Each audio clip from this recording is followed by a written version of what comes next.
بسم اللہ الرحمن الرحیم۔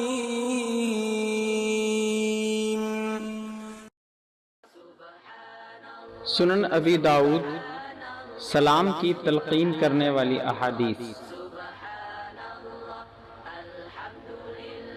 سلام کو عام کرنے کا بیان۔ حدیث نمبر 5193۔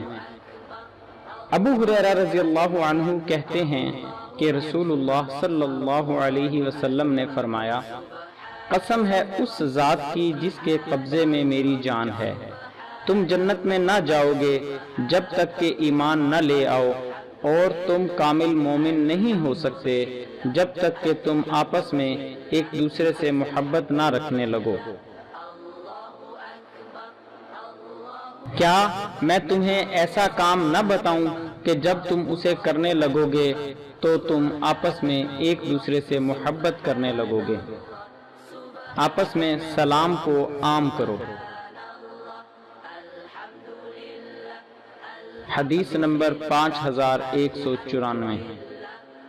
عبداللہ بن عمر رضی اللہ عنہما سے روایت ہے کہ ایک شخص نے رسول اللہ صلی اللہ علیہ وسلم سے پوچھا، اسلام کا کون سا طریقہ بہتر ہے؟ آپ نے فرمایا، کھانا کھلانا اور ہر ایک کو سلام کرنا، تم چاہے اسے پہچانتے ہو یا نہ پہچانتے ہو۔ مزید اسلامی معلومات حاصل کرنے کے لیے ہمارے چینل کو سبسکرائب کریں اور ہماری ویڈیوز کو لائک اور شیئر ضرور کریں۔ شکریہ، جزاک اللہ خیر۔